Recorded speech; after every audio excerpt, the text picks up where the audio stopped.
Hi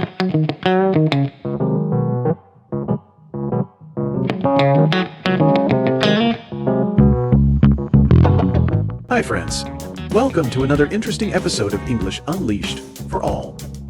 I am your host Mark. Let me ask you something. Do you ever notice that when you speak English, your brain works slower? You know the grammar, you know the vocabulary.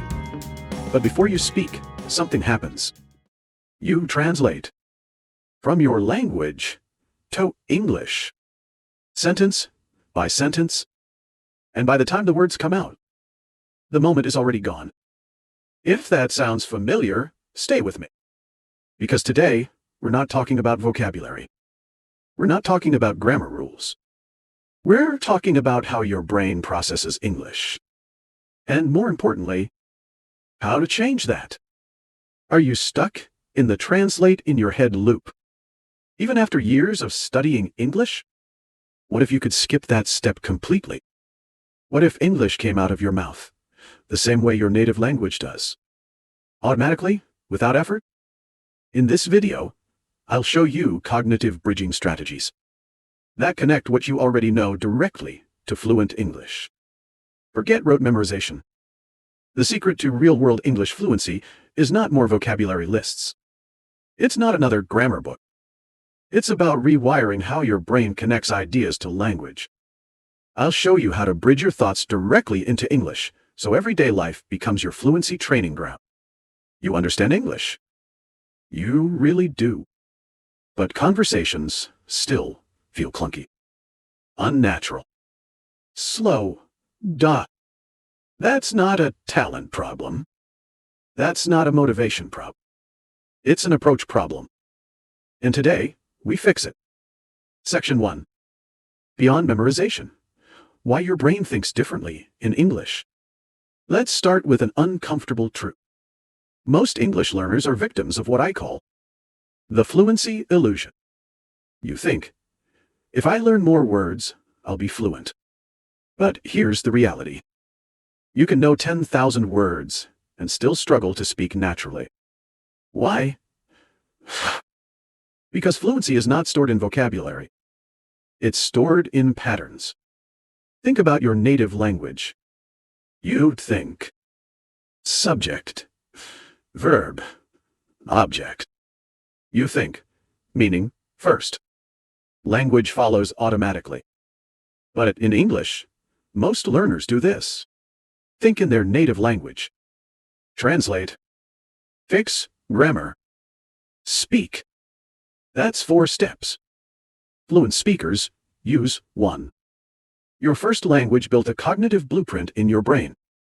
This blueprint decides how you structure ideas. What feels natural? What feels strange? When you learn English through memorization, you stack English on top of that blueprint. But fluent speakers do something different. They build new bridges, not new stacks. How fluent speakers actually process English. Here's the surprising truth. Fluent speakers don't think in sentences. They think in intent, action, emotion, and outcome. Language is just the tool. And this brings us to the core idea of this video. Section 2. Cognitive bridging. The mental hack for thinking in English. So, what is cognitive bridging? Very simply, cognitive bridging means connecting English directly to ideas, not translations. Instead of idea to native language to English, you build idea to English. How this rewires your brain. Every time you translate, you strengthen the translation pathway. But every time you respond directly in English, you strengthen a new neural pathway. This is neuroscience, not motivation. Your brain always chooses the strongest path. So our job is simple. Make the English path stronger. From concepts to conversations. Let's take a real example. Situation is, you want coffee. Translation thinking. I want coffee. To translate to speak. Cognitive bridging. You see coffee.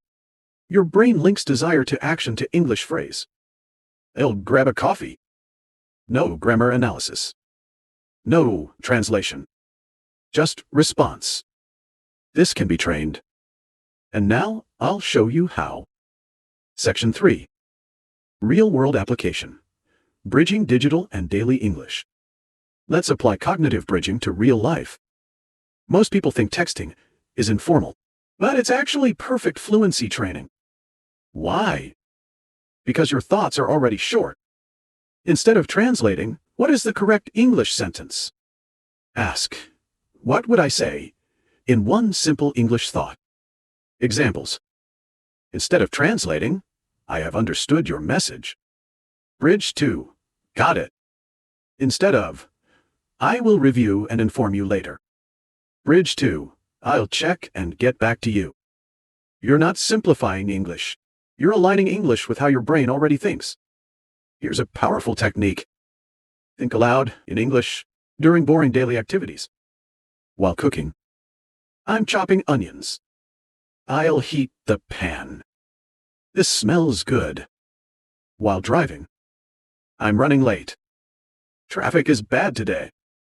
I'll take another route. You're not practicing grammar. You're mapping actions to English. That's cognitive bridging. News and social media. Don't just read.